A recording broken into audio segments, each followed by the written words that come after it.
Selamat malam Bapak Ibu yang dikasihi Tuhan Yesus Kristus ya.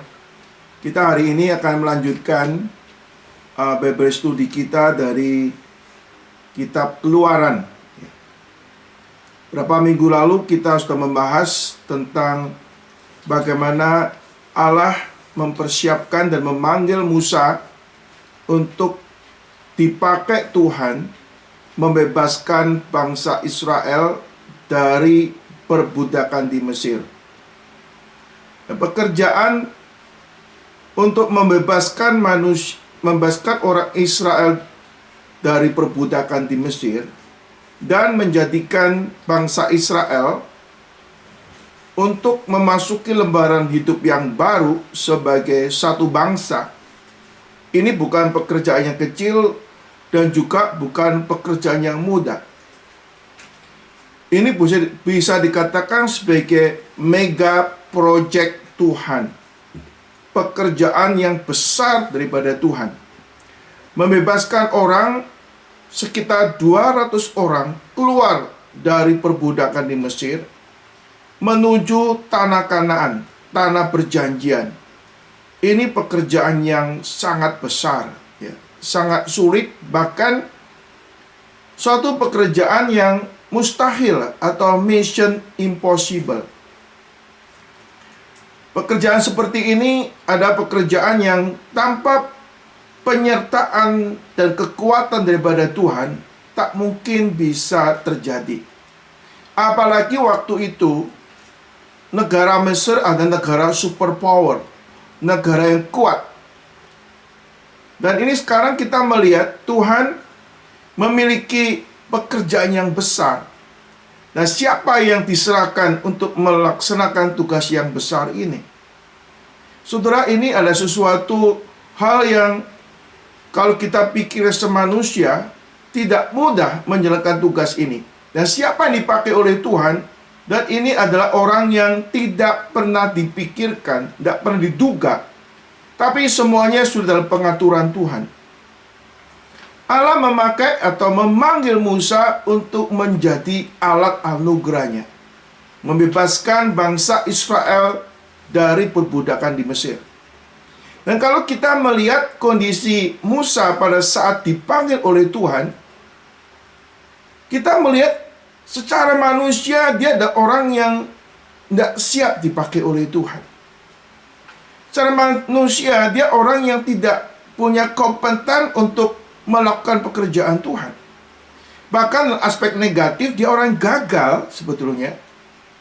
Karena kita melihat keadaan Musa waktu itu boleh saja punya status sebagai seorang buronan. Kita mengetahui dia sembunyi-sembunyi membunuh orang Israel. Jadi ditolak. Akhirnya dicari oleh Firaun akan dibunuh. Sisi lain pada waktu dia mencoba menjalankan perannya untuk menjadi pemimpin, dia juga gagal, nggak diterima oleh orang Israel. Dan kita akhirnya Musa menjadi seorang buronan, boleh kata. Tinggal di Midian. Dan itu telah terjadi 40 tahun di Midian. Dan selama di Midian, boleh kata, kita tidak tahu tentang kehidupan rohaninya bagaimana.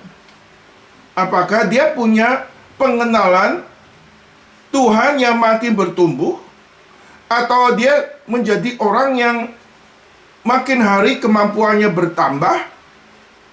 Di dalam realitanya justru dia sudah boleh kata dipengaruhi oleh kehidupan di Midian, bahkan imannya mungkin sudah luntur, relasi sama Tuhan sudah kabur. Tapi kita melihat secara manusia tidak siap, tidak cukup syarat, tapi Allah bagaimana berkenan memanggil Musa untuk dipakai alatnya untuk mengerjakan pekerjaan yang besar. Maka di sini saudara kata Yesus Kristus, kalau Musa boleh dipakai oleh Tuhan, itu semata-mata anugerah Tuhan. Di dalam ketidaklayakan dan tidak kesanggupan Musa, Allah memberikan kepercayaan, anugerah untuk melibatkan Musa untuk melakukan mega project Tuhan. Aspek lain, saudara, kita melihat bahwa Allah memperkenalkan diri, menyatakan dia Allah yang berdaulat. Apa yang Musa tidak bisa lakukan di dalam segala kelemahan keterbatasannya, justru Allah ingin menyatakan kemuliaannya, kuasa yang besar lewat orang yang sederhana ini. Allah ingin memakai Musa bukan karena Musa punya potensi, punya kecakapan, tapi karena Allah yang Maha Kuasa ini akan memampukan Musa untuk melakukan pekerjaan Tuhan. Dan kita melihat pada waktu Musa menerima panggilan Tuhan dan Allah memberikan tugas, kita melihat Musa tahu siapakah dirinya sehingga dia bergumul. Bergumul tujuannya untuk menolak panggilan Tuhan untuk melayani. Nah, kalau dia menolak, sebetulnya ini reasonable sekali, saudara. Dia coba menjelaskan begitu rupa untuk menyatakan ketidaksanggupan dan tidak layakannya. Yang pertama, dia dikatakan, siapa aku ini? Ya memang dia sekarang statusnya sebagai gembala ternak, kambing domba. Ini peternak kok jadi seorang politikus. Ini seorang yang menjalankan peran kepemimpinan, rasanya nggak cocok. Nah, maka dia mengatakan yang cukup masuk akal. Siapa aku ini? Ya.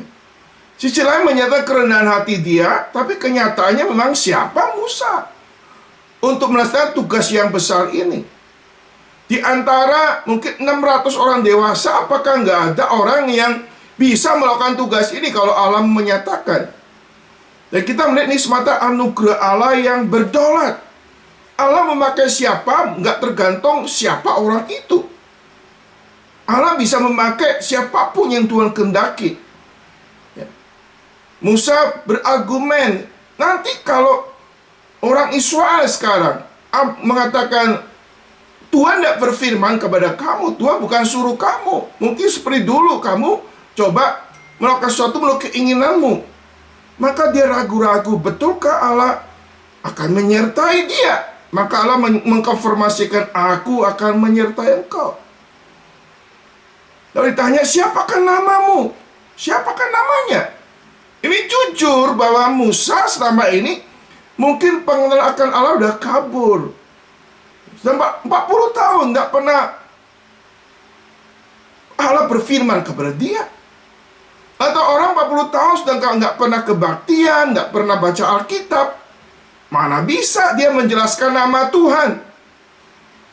Maka Tuhan mengatakan, aku akan menyertai engkau, aku akan bagaimana akan berbicara. Lalu mengatakan lagi, mana aku bisa mengerjakan pekerjaan besar. Lalu Tuhan menyatakan, aku akan melakukan mujizat. Tanda mujizat akan menyertai engkau. Lalu endingnya Musa mengatakan, aku tidak bisa ngomong, aku berat lidah. Ya mungkin dia selama ini sudah berkomunikasi bukan kepada manusia, tapi berkomunikasi sama binatang. Jadi dia mempunyai alasan-alasan yang menolak itu reasonable. Ya. Sampai akhirnya dia klimaknya mengatakan, Tuhan utus siapa saja asal jangan saya. Di situ saudara, waktu Musa menyatakan utus siapa saja, saudara kasih Tuhan Yesus, di situ Allah itu marah. Musa waktu berbicara sama Tuhan, dia nggak menyadari dia bicara sama siapa. Ya mungkin selama ini dia sudah mengalami kemunduran rohani, nggak punya kesadaran dia sedang berbicara dengan Allah yang punya status lebih tinggi, ada gap yang besar. Pikirnya dia lagi menawar berbicara dengan manusia. Maka Allah marah kepada Musa. Di dalam kemarahannya, lalu dia memberikan suatu toleransi. Oke, ya, saya akan mengutus Harun untuk mendampingi kamu. Engkau akan melakukan mujizat dengan tongkatmu. Saudara Yesus Kristus, ini sesuatu toleransi Tuhan di dalam penolakan-penolakan akan panggilan Tuhan. Allah marah, tapi juga ada toleransi. Tidak memaksakan, pokoknya kamu harus pergi, pokoknya jalankan. Allah ada toleransi, yaitu mengutus Harun untuk menyertai. Walaupun akhirnya justru Harun ini yang begitu banyak menghambat pekerjaan Tuhan. Bahkan puncaknya Harunlah yang membuat bangsa Israel akhirnya menyembah lembu emas. Allah ada toleransi, tapi toleransi Tuhan itu kadang-kala justru sesuatu yang boleh kata membuat Musa itu mengalami kesulitan dalam pelayanannya. Saudara Yesus Kristus akhirnya setelah bergumul, Allah coba toleransi, hanya Musa mentaati kehendak Tuhan. Di sini kita melihat Allah yang memanggil Musa ya, adalah Allah yang Maha Kuasa dan berdaulat. Tuhan memanggil Musa karena anugerah Tuhan. Sebenarnya Musa gak sanggup, gak layak. Sisi lain, saudara, Allah berdaulat memilih siapa yang dia kehendaki untuk pakai. Dan kembali, ini adalah pekerjaan Tuhan yang besar. Bukan memimpin 70 orang. Ini memimpin 2 juta manusia. Harus melewati perjalanan yang panjang yang tidak mudah. Saudara kasih Yesus Kristus, di dalam pekerjaan Tuhan, kadang-kadang kalau kita melihat kesanggupan kita, kemampuan kita, kita jadi give up. Kita nggak berani melangkah. Andai kata pun kita melangkah, seringkali kita hanya berani sebatas kapasitas kita. Atau kita berani melangkah sesuai dengan ukuran iman kita, ukuran kita yang terbatas. Kita tidak lagi mengandalkan Tuhan yang memberikan tugas, memberikan mandat. Dan seringkali saudara kedua dalam kita melayani, kita hanya melakukan pelayanan-pelayanan yang menurut kita sanggup, menurut kita mampu, saudara. Sehingga kita seringkali hanya melayani yang rutin. Tapi kita tidak melihat bahwa Allah sedang mau mengerjakan perkara yang besar di dalam kehidupan orang Israel. Orang Israel sudah menjadi bangsa yang besar. Harusnya sudah punya tempat sendiri, ada pemerintahan sendiri, bisa mengatur diri sendiri, tidak harus tinggal ada di Mesir. Dan ini ada sesuatu yang mendesak. Sudah waktunya bangsa Israel keluar dari perbudakan di Mesir. Bukan lagi menjadi suatu komunitas orang-orang percaya, tapi menjadi suatu nation, satu bangsa yang besar.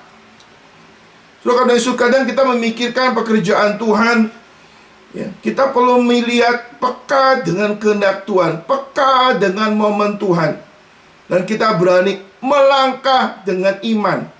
Bukan melangkah berdasarkan pertimbangan manusia atau kesanggupan manusia. Walaupun pertimbangan manusia itu perlu, tapi kita harus menembusin itu semua. Tuhan mau apa? Saudara kasih Yesus Kristus, jemaat kita relatif sekarang mungkin yang hadir 70 orang, ya. Mungkin bisa 80 orang lebih. Sama anak-anak kadang bisa 90-100. Saudara kebayang tidak kalau seharusnya jemaat kita tuh menjadi 200, 400, 500. Atau minimal kita punya doa. Kalau nggak kebayang, doa memikirkan bagaimana pekerjaan Tuhan itu berkembang. Lalu kita bagaimana peka dengan kehendak Tuhan, kita mau bersama-sama maju dalam pekerjaan Tuhan. Dan kadangkala Tuhan untuk menggenapi pekerjaannya, Tuhan bangkitkan orang-orang yang kita tidak duga. Orang-orang yang tidak kita duga Tuhan munculkan, Tuhan pakai untuk menggenapi pekerjaannya. Bahkan ada orang-orang yang selama ini mungkin kerohaniannya belum muncul menjadi orang yang berkapasitas. Tapi next, orang ini dipersiapkan oleh Tuhan. Ya, Tuhan bangkitkan untuk menggenapi rencananya, kehendaknya atas gerejanya ada dalam dunia ini. Seperti Yesus mengatakan pada murid-muridnya, pergilah, jadikanlah segala bangsa muridku. 12 orang penakut, 12 orang yang sudah gagal menyatakan imannya. Bagaimana 12 orang ini bisa pergi, jadikanlah segala bangsa muridmu? Secara manusia, impossible. Orang yang sudah mengalami kehidupan rohani, yang sudah menyangkal meninggalkan Tuhan, yang sedang mengalami syok rohani, bagaimana orang ini bisa bangkit menjalankan misi kerajaan Allah atau menjalankan mega project ilahi? Nggak mungkin. Tapi Allah sudah perintahkan, jadikanlah segala bangsa muridku. Roh Kudus akan turun ke atas kamu, dan kamu disaksiku di Yerusalem, Yudea, Samaria, sampai ke ujung bumi. Saudara, ini ada suatu visi kerajaan Allah.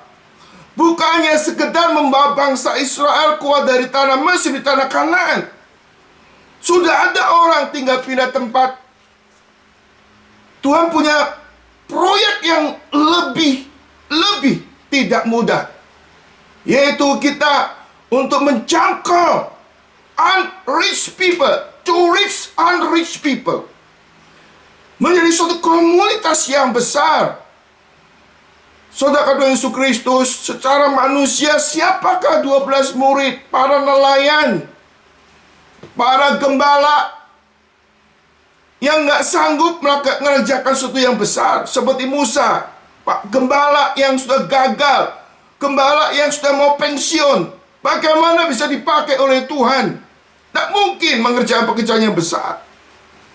Tapi Tuhan bisa pakai orang yang sudah mau pensiun untuk melakukan pekerjaan Tuhan. Kalau Tuhan mau pakai, Tuhan bisa pakai para nelayan. Bahkan nelayan yang sudah gagal, yang meninggalkan Tuhan, Tuhan bangkitkan orang yang tidak sanggup dan layak untuk menjalankan mega project Tuhan. Sudah pekerjaan Tuhan bisa terjadi terlaksana bukan karena manusia, karena Tuhan. Kita perlu menangkap visi Tuhan. Kita perlu taat kepada Tuhan, sehingga kita boleh melihat God work within us, God work within you, God work within me. Saudara, kita tidak tahu Tuhan mau kerjakan apa lewat gereja reform Injil di Perth. Tapi amat agung bukannya untuk 12 murid masa lalu. Amat agung untuk kita sampai hari ini. Untuk gereja-gerejanya, dan sekaligus untuk GRII Perth. Kita perlu berdoa kepada Tuhan. Kita jangan seperti Musa, Tuhan, saya nggak layak, saya nggak bisa, saya nggak sanggup. Kalau Tuhan mau pakai, semua jadi mungkin. Orang-orang yang kita nggak duga, Tuhan bisa bangkitkan untuk menggenapi pekerjaan Tuhan. Musa adalah pribadi yang menjadi suatu gambaran. Tuhan bisa memakai orang yang lemah, yang pernah gagal, persiapan pensiun, untuk dibangkitkan oleh Tuhan memimpin bangsa Israel, menjalankan program mega projectnya Tuhan. Dan akhirnya kita melihat semua boleh terlaksana karena kebesaran Tuhan yang luar biasa yang menyertai Musa dalam pelayanannya. Saudara yang kasih Tuhan Yesus, kita melihat Musa akhirnya sudah tidak bisa lagi menolak panggilan Tuhan, karena Allah sudah marah. Allah marah karena Musa mengatakan, pilih siapa saja. Saudara, karena Yesus ada waktunya. Saudara, Allah itu panjang sabar. Tapi kalau kita mengkeraskan hati, Allah itu bisa marah. Bukannya Allah bisa marah, saudara. Allah ada waktunya bisa melakukan lebih daripada itu. Kita mengatakan, kita akan belajar di hari ini. Tuhan yang sudah menyertai Musa, menjamin Musa untuk menjalankan tugas yang penting. Tapi di dalam apa yang kita baca nanti, Tuhan kadang-kadang melihat sesuatu dalam kehidupan orang dipilihnya itu tidak sesuai dengan apa yang Tuhan kehendaki. Kadang-kadang tidak ada lagi teguran. Tuhan menuntut kita kepekaan yang lebih jeli. Musa hampir dibunuh oleh Tuhan karena dia melalaikan hal yang penting, yaitu mensunatkan anaknya. Di sini saudara, kita menyadari waktu kita mengikut Tuhan, kita belajar karakter Tuhan. Allah itu Maha Kuasa, luar biasa. Tapi Allah yang suci, Allah yang adil, tidak membiarkan dirinya dipermainkan, saudara. Kita sudah menerima anugerah Tuhan, berkat Tuhan yang luar biasa. Kita sudah menjadi orang yang dikasih dan dipilih oleh Tuhan. Kita jangan menganggap remeh kekayaan anugerah Tuhan. Tapi kita harus meresponi dengan lebih bertanggung jawab, saudara. Saudara, hari ini kita akan lanjutkan lagi bagaimana Musa mempersiapkan diri untuk meresponi panggilan Tuhan membebaskan bangsa Israel. Kita akan melihat di dalam Keluaran pasal yang keempat. Kita membaca ayat 18 dan seterusnya sampai ayat yang ke-31. Musa kembali ke Mesir. Lalu Musa kembali kepada mertuanya, Yitro, serta berkata kepadanya, "Izinkanlah kiranya aku kembali kepada saudara-saudaraku yang ada di Mesir, untuk melihat apakah mereka masih hidup." Yitro berkata kepada Musa, "Pergilah dengan selamat." Adapun Tuhan sudah berfirman kepada Musa di Midian, "Kembalilah ke Mesir, sebab semua orang yang ingin mencabut nyawamu telah mati." Kemudian Musa mengajak istrinya dan anak-anak lelaki, lalu menaikkan mereka ke atas keledai, dan ia kembali ke tanah Mesir, dan tongkat Allah itu dipegangnya di tangan kanannya. Berfirman Tuhan kepada Musa, "Pada waktu engkau hendak kembali ini ke Mesir, ingatlah, supaya segala mujizat yang telah kuserahkan ke dalam tanganmu kau perbuat di depan Firaun. Tetapi aku akan mengeraskan hatinya, sehingga ia tidak membiarkan bangsa itu pergi." Ayat 22, "Maka engkau harus berkata kepada Firaun, beginilah firman Tuhan, Israel ialah anakku yang sulung. Sebab itu aku berfirman kepadamu, biarkanlah anakku itu pergi, supaya ia beribadah kepadaku. Tetapi jika engkau menolak membiarkannya pergi, maka aku akan membunuh anakmu yang sulung." Tetapi di tengah jalan, di suatu tempat bermalam, Tuhan bertemu dengan Musa dan berikhtiar untuk membunuhnya.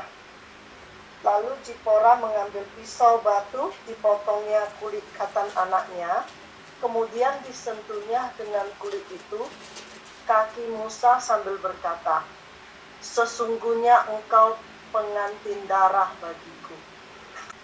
Lalu Tuhan membiarkan Musa pengantin darah, kata Zipora waktu itu, karena mengingat sunat itu.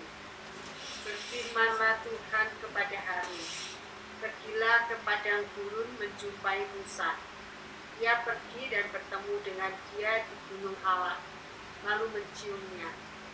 Kemudian Musa memberitahukan kepada Harun segala firman Tuhan yang disuruhkannya kepadanya untuk disampaikan, dan segala tanda mujizat yang diperintahkannya kepadanya untuk dibuat. Lalu pergilah Musa beserta Harun, dan mereka mengumpulkan semua tua-tua Israel. Harun mengucapkan segala firman yang telah diucapkan Tuhan kepada Musa, serta membuat di depan bangsa itu tanda-tanda mujizat itu. Ya, sampai selesai. Lalu percayalah bangsa itu, dan ketika mereka mendengar bahwa Tuhan telah memindahkan orang Israel dan telah melihat kesengsaraan mereka, maka berlututlah mereka dan sujud menyembah. Saudara, kasih Tuhan Yesus Kristus, setelah Musa bertemu dengan Tuhan, menerima panggilan Tuhan, lalu dia sudah siap untuk melakukan pekerjaan Tuhan.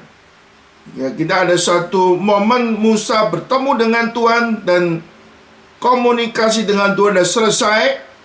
Dia sudah dikonfirmasikan, dia akan menjawab panggilan Tuhan.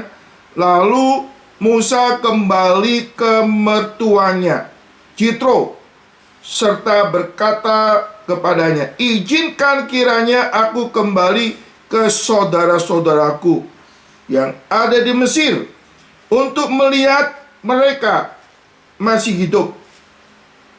Saudara, kita melihat ya, Musa itu bekerja kepada papa mertua, yaitu Jethro.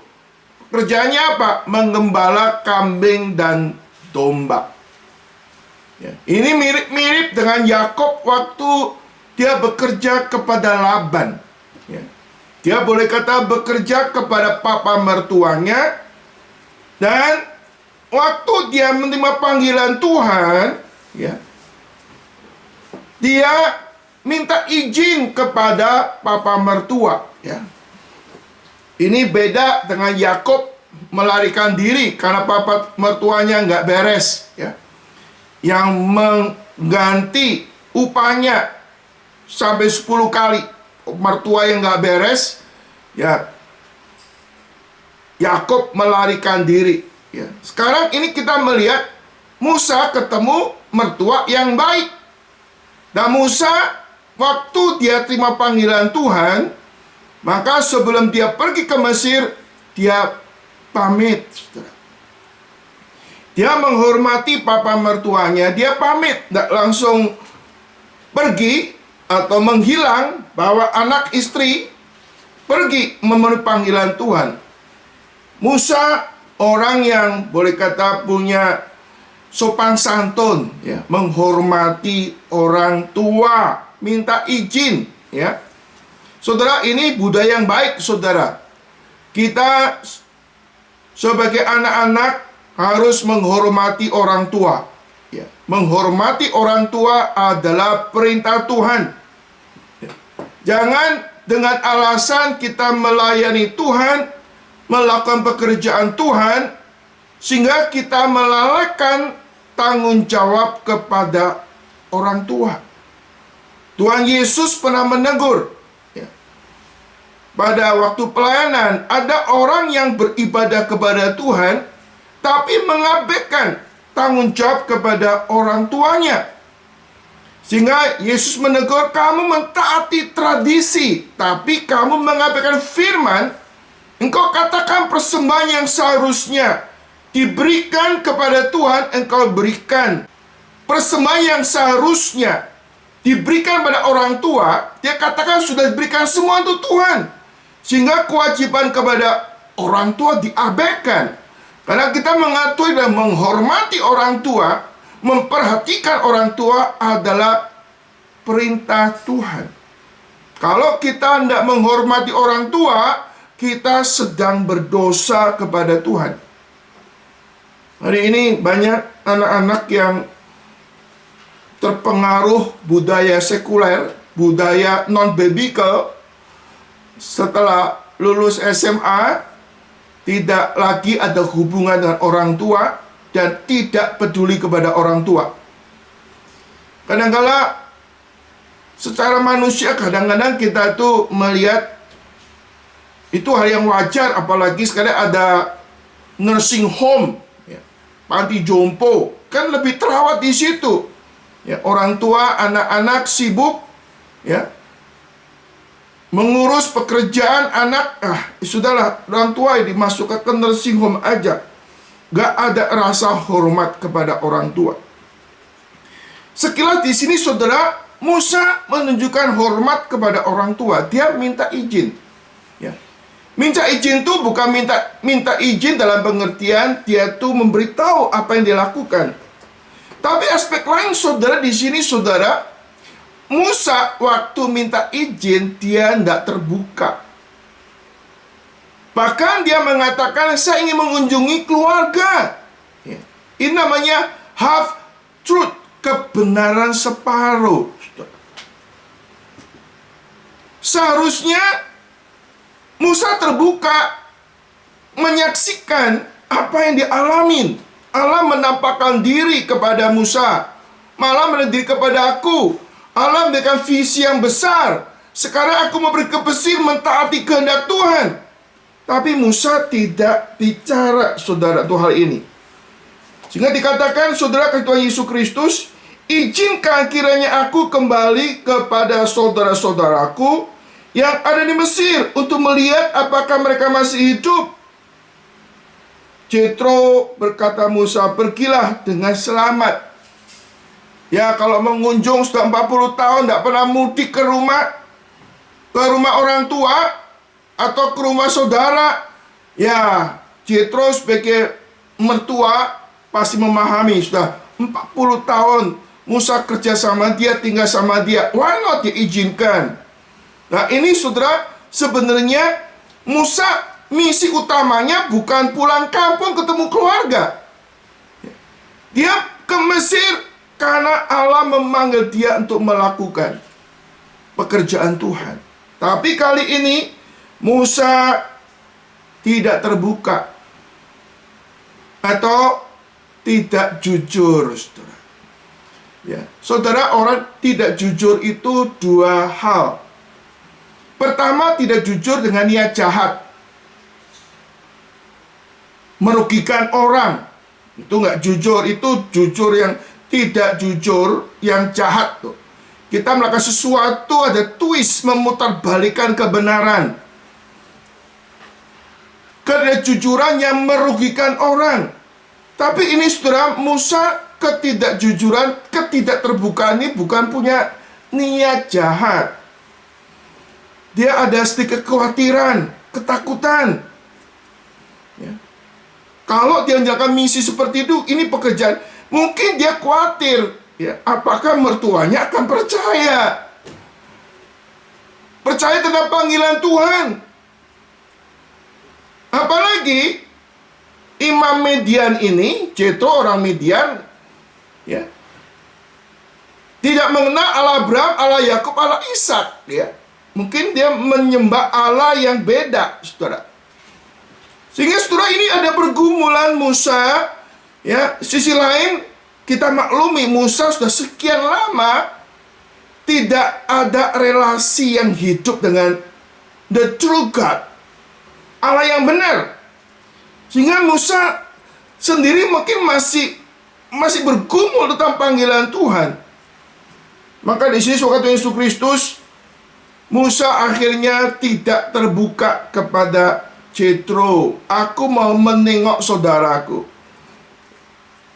Soalnya itu mirip-mirip dengan Abraham, half truth. Dia mengatakan ini saudaraku, bukan istriku. Ya.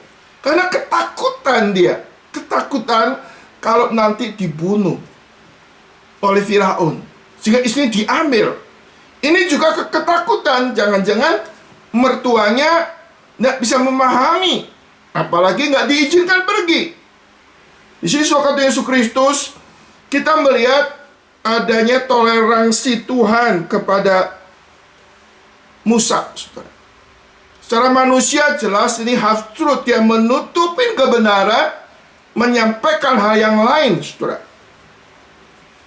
Saudara Yesus Kristus, kita melihat akhirnya Jethro mengizinkan Musa itu pergi, saudara. Kata, pergilah dengan selamat, saudara. Dan setelah itu Tuhan berfirman kepada Musa, adapun Tuhan sudah berfirman kepada Musa di Midian, kembalilah ke Mesir, sebab semua orang yang ingin mencabut nyawamu telah mati.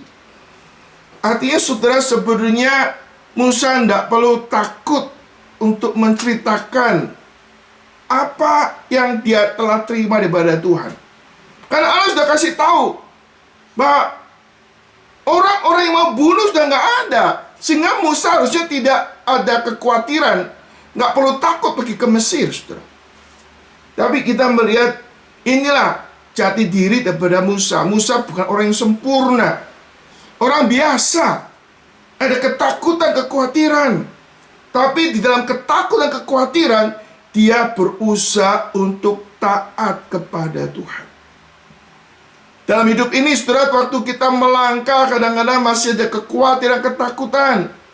Sisi lain itu wajar, tapi jangan sampai ketakutan kita, kekhawatiran kita, sehingga kita tidak melangkah mentaati Tuhan.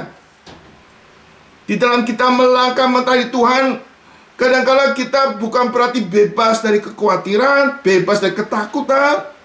Tapi di dalam keadaan yang masih ada kekhawatiran, kita belajar mempercayakan diri kepada Tuhan. Belajar untuk taat kepada Tuhan. Apa yang Tuhan suruhkan kepada kita. Saudara, hidup kita adalah proses pembentukan Tuhan. Proses apa? Proses kita beriman. Beriman. Dari iman memimpin kepada iman. Dan makin hari iman kita disempurnakan, saudara. Ini yang terjadi dalam kehidupan Musa, saudara. Dia ada khawatir, ada takut, tapi dia berusaha untuk taat. Kenapa? Kalau nggak taat juga Tuhan marah. Mau gimana lagi? Nah, ini saudara suatu perjalanan hidup rohani kita, saudara. Dan ini yang dialami oleh Musa, saudara. Lalu Musa berangkatlah pergi ke Mesir. Ayat 20. Kemudian Musa mengajak istrinya, anak-anaknya lelaki, lalu menaikkan mereka ke atas keledai. Dan ia kembali ke Mesir. Dan tongkat Allah itu dipegang di tangannya. Saudara, kita melihat Musa pergi ke Mesir dengan istri, anak-anak laki-laki. Ya, anak-anak laki-laki ini masih anak-anak, artinya belum orang dewasa. Itu naik keledai, ya. Naik keledai, ya mungkin ibu dua anak naik keledai, Musa jalan kaki, saudara. Saudara, kembali ke Mesir dan disebutkan tongkat Allah itu dipegang di tangannya. Saudara, ini yang indah sekali ya. Tuhan memakai tongkat yang sederhana ini ya, untuk dimana menyatakan kuasa Tuhan ya. Musa tidak pakai tongkat kerajaan di Mesir untuk menjalankan misi Tuhan. Dia gunakan tongkat. Tongkat apa? Tongkat untuk mengembalakan kambing domba. Tuhan pakai alat yang familiar di dalam kehidupan Musa untuk mengerjakan pekerjaan Tuhan. Bukan alatnya yang penting, tapi Tuhan yang memakai alat itu, saudara. Tuhan memakai kita apa adanya kita, saudara. Tapi apa adanya kita dikuduskan untuk dipakai dalam pekerjaan Tuhan. Saudara, kita masing-masing punya talenta, punya kapasitas. Tuhan mau pakai yang ada pada kita, bukan yang tidak ada pada kita, saudara. Kita melihat di dalam Alkitab, Tuhan memakai orang-orang yang sederhana untuk mengerjakan pekerjaan sesuai dengan talenta, sesuai dengan kapasitas, sesuai dengan karunia yang dimilikinya. Bukan sesuatu yang tidak ada pada dia, tapi yang sudah ada itu dikuduskan dan Allah bekerja untuk melakukan pekerjaan yang ajaib. Saudara, kita melihat, saudara, di dalam Alkitab, kalau Musa melayani Tuhan menggunakan tongkat yang Tuhan percaya, yang sederhana untuk melakukan pekerjaan Tuhan, maka saudara, di dalam Alkitab ada beberapa catatan, saudara, bagaimana Tuhan memakai juga dengan cara yang sederhana.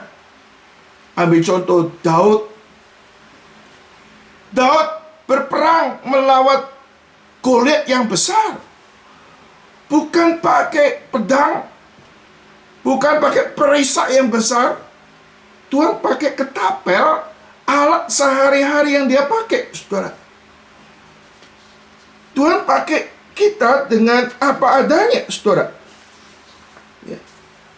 Tapi alat yang Tuhan pakai itu dikuduskan. Dan Tuhan memakai kita menjadi alat. Memakai alat yang sudah ada dikuduskan menjadi efektif di dalam tangan Tuhan. Daud pakai ketapel. Ketapel kita kadang-kadang pikir, ketapel ngapain bisa lawan kulit yang besar? Tapi itulah cara Tuhan.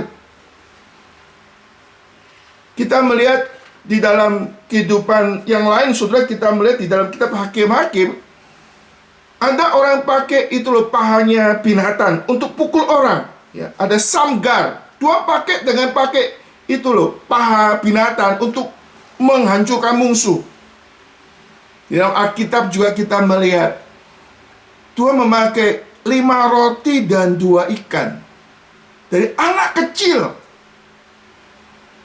untuk boleh menjadi berkat 5.000 orang, saudara. Kadang Tuhan pakai hal yang ordinary, hal yang biasa, untuk mengerjakan yang extraordinary, saudara. Ini Tuhan ajaib sekali. Allah pakai Musa yang sudah gagal, yang sudah mau pensiun. Allah memakai alat yang ordinary untuk mengerjakan hal yang extraordinary. Untuk mengerjakan mega project ilahi. Dan ini, saudara, yang penting Tuhan mau pakai kita.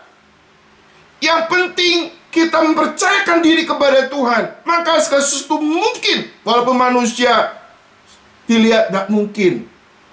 Amin, saudara. Amin. Saudara, melewat kelompok kita yang kecil di GRI Perth, yang ikut PA ini sebagian besar 50 tahun ke atas. Bahkan ada 70 tahun ke atas. Kita bisa apa untuk pekerjaan Tuhan? Tapi kalau Tuhan mau pakai, bisa, saudara. Karena bukan gantung siapa kita melayani Tuhan, tapi tergantung Tuhan mau pakai kita atau enggak, saudara. Kita melihat, saudara kau Yesus Kristus, Tuhan mempersiapkan Musa, orang biasa, orang yang gagal, sudah persiapan pensiun untuk mengerjakan pekerjaan yang besar. Bukan besar biasa, besar sekali. Memimpin 2 juta manusia untuk mengalami hadirat Tuhan yang besar. Itu terjadi dalam kehidupan Musa, saudara. Berikutnya, saudara-saudara Tuhan Yesus Kristus, kita melihat firman Tuhan kepada Musa, pada waktu engkau hendak pergi ke Mesir, kembali ke Mesir, ingatlah supaya segala mujizat yang telah kuserahkan ke dalam tanganmu, kau perbuat di depan Firaun. Tetapi aku akan mengeraskan hatinya, sehingga ia tidak membiarkan bangsa ini pergi. Maka sekarang harus berkata pada Firaun, beginilah firman Tuhan, Israel ialah anakku, anakku yang sulung. Sebab itu aku berfirman kepadamu, biarlah anak itu pergi, supaya ia beribadah kepadaku. Tetapi jika engkau menolak membiarkannya pergi, maka aku akan membunuh anakmu, anakmu yang sulung. Saudara, Tuhan berkata kepada Musa, pergi beritahu kepada Firaun. Tapi saudara kau Yesus Kristus, Tuhan mengatakan, aku akan mengeraskan hati Firaun. Saudara, kalau kita diutus kepada orang yang keras hati, ngapain, saudara? Saudara, manusia kita menghadapi orang keras hati, kepala batu, kita makan hati, saudara. Betul nggak? Ini suatu misi yang dilematis. Diutus ke tempat orang yang dikeraskan hatinya oleh Tuhan. Saudara, mengabarkan Injil itu pekerjaan mission impossible. Apalagi kalau kita memahami doktrin reform. Manusia sudah total depravity dan total inability. Manusia dengan natur yang berdosa tidak mungkin bisa mengerti, meresponi, dan taat kepada Tuhan. Tapi Tuhan memerintahkan kita untuk mengabarkan Injil. Ini suatu hal yang sangat paradok, bukan? Suatu yang dilematis di dalam kita mengerjakan pekerjaan Tuhan. Allah berdaulat, tapi Tuhan juga minta kita harus mengerjakan pekerjaan Tuhan.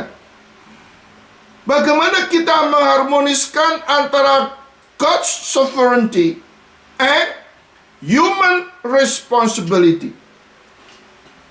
Saudara, ini bagian yang menarik sekali, saudara, ya. Dan memang ini nanti perlu ada pembahasan. Mungkin minggu depan kita akan bahas lebih detail lagi. Tapi minimal, saudara, kita akan pelajari beberapa hal daripada natur. Kita melihat natur God's sovereignty. God's sovereignty and human responsibility. Kita melihat dalam bagian ini disebutkan Allah mengeraskan hatinya sehingga ia tidak membiarkan bangsa ini pergi. Saudara, ketua Yesus Kristus, saya memberikan komparasi sedikit. Allah mengeraskan hatinya pada Firaun sehingga tidak mengizinkan bangsa ini pergi, membiarkan bangsa ini pergi. Kita melihat Allah yang aktif mengeraskan hatinya. Tapi saudara, kita melihat di dalam aspek yang lain. Saudara, kita melihat di dalam ayat Keluaran pasal yang ke-7 ayat ke-3. Tetapi aku akan mengeraskan hati Firaun, dan aku akan memperbanyak tanda-tanda dan mujizat-mujizat yang kubuat di tanah Mesir. Ya, ada satu ayat lagi, saudara. Ayat 13 pasal ke-7. Silakan seorang baca.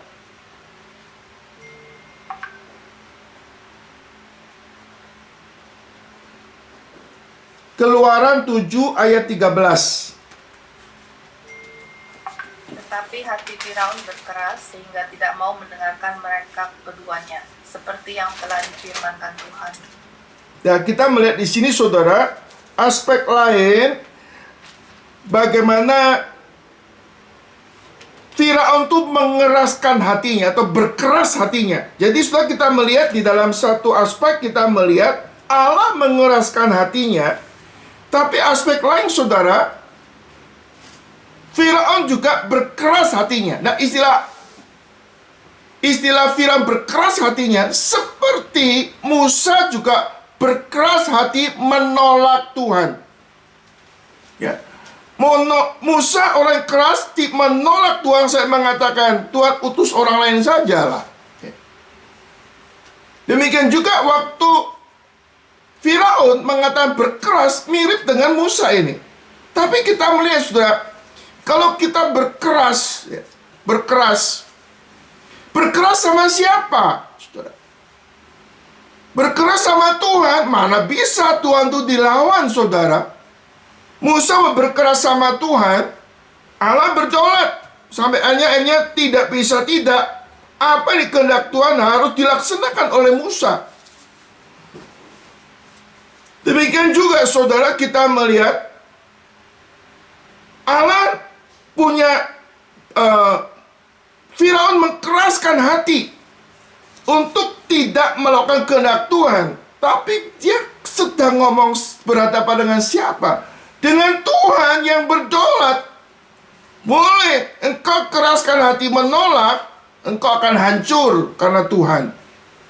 Tapi kita melihat bedanya, saudara, kita melihat antara Musa dengan Firaun. Musa dipakai oleh Tuhan, justru Firaun dibinasakan sama Tuhan. Saudara, waktu kita sedang berespon kepada Tuhan, saudara punya kesadaran kita sedang berhadapan dengan Tuhan. Kadang-kadang saudara, waktu kita beribadah sama Tuhan, ke gereja, kita perlu punya kesadaran. Saudara sedang berhadapan dengan Tuhan. Memang Allah itu Allah yang penuh kasih, panjang sabar, penuh belas kasihan. Tapi kita harus ingat, saudara, Allah yang kudus dan adil. Pada saatnya dia bisa murka.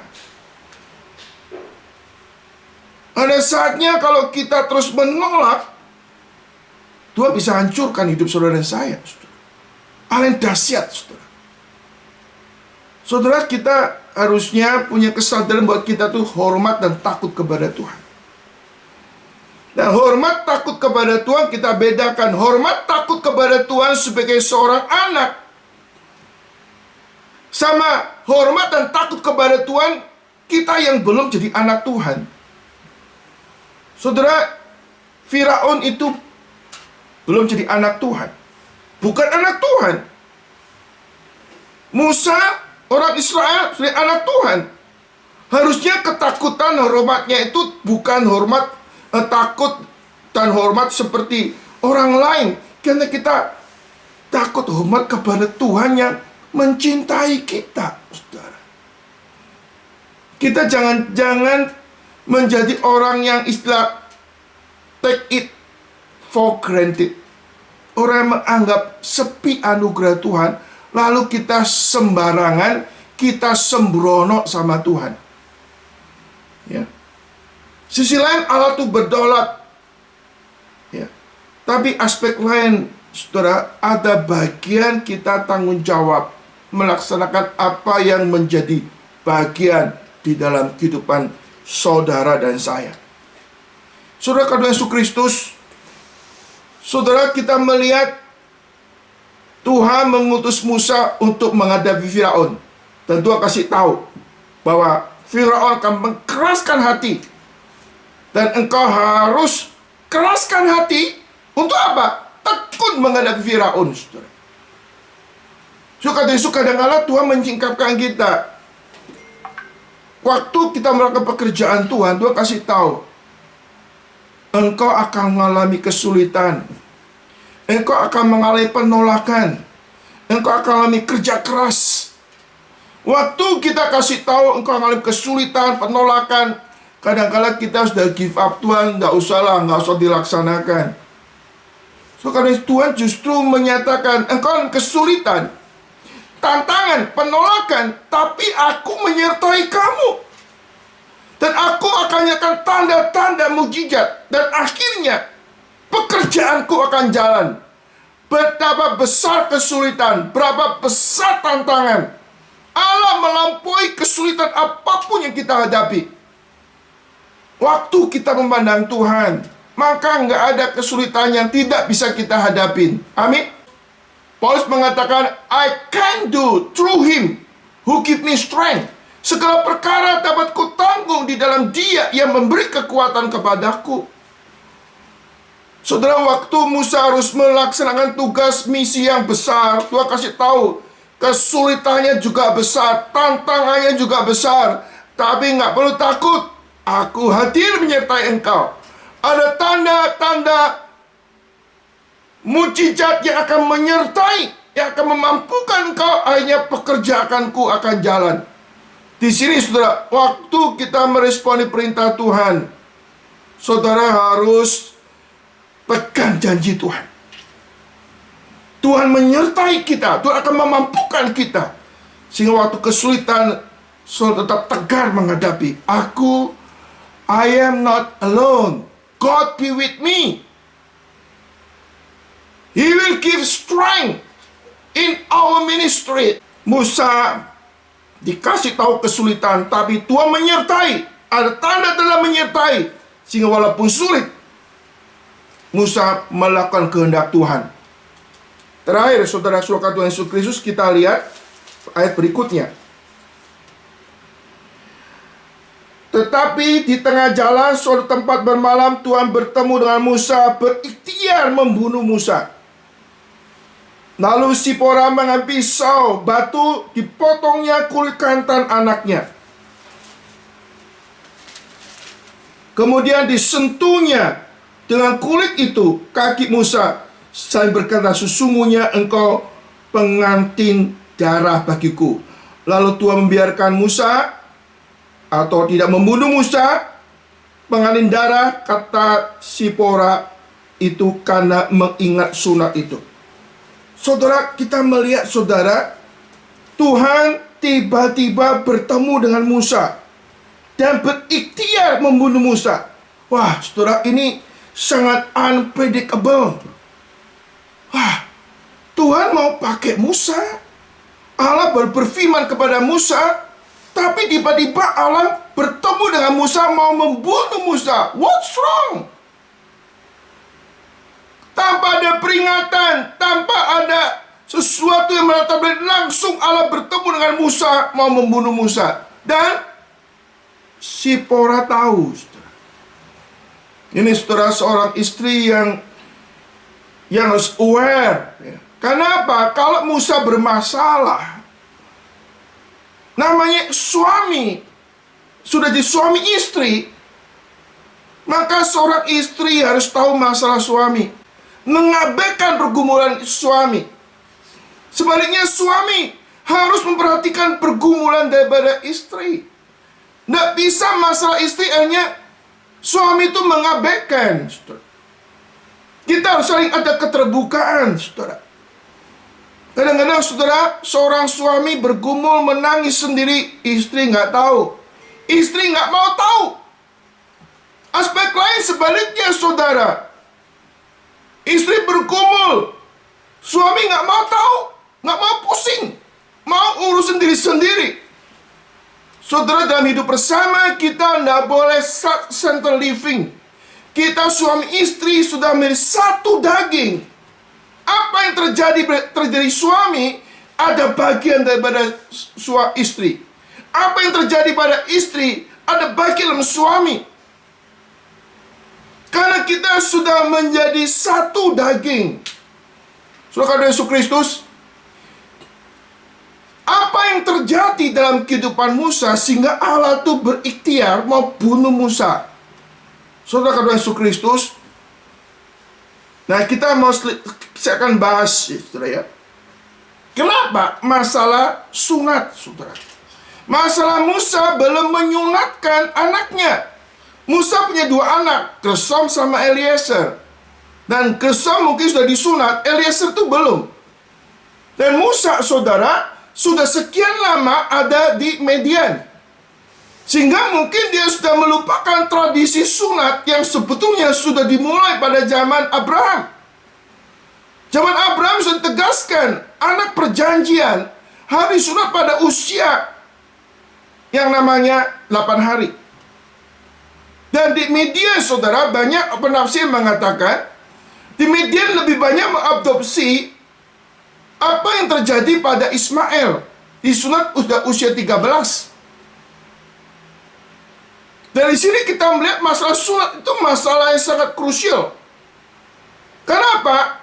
Hukum Tuhan pernah berfirman kepada Abraham, siapa yang tidak menyunatkan, ada siapa yang tidak mentaati perintah Tuhan untuk sunat, orang itu harus dilenyapkan dari bumi ini.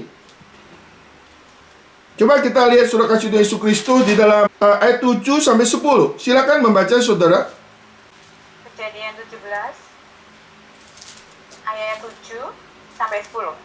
Aku Ya. akan mengadakan perjanjian antara aku dan engkau serta keturunanmu turun-temurun menjadi perjanjian yang kekal, supaya aku menjadi Allahmu dan Allah keturunanmu. Kepadamu dan kepada keturunanmu akan kuberikan negeri ini yang kudiami sebagai orang asing, yakni seluruh tanah Kanaan akan kuberikan menjadi milikmu untuk selama-lamanya, dan aku akan menjadi Allah mereka. Lagi firman Allah kepada Abraham, dari pihakmu engkau harus memegang perjanjianku, engkau dan keturunanmu turun-temurun. Inilah perjanjianku yang harus kamu pegang, perjanjian antara aku dan kamu serta keturunanmu, yakni setiap laki-laki di antara kamu harus disunat. Ayat 12. Anak yang berumur 8 hari haruslah disunat yaitu anak laki-laki di antara kamu turun-temurun, baik yang lahir di rumahmu maupun dibeli dengan uang. Ya.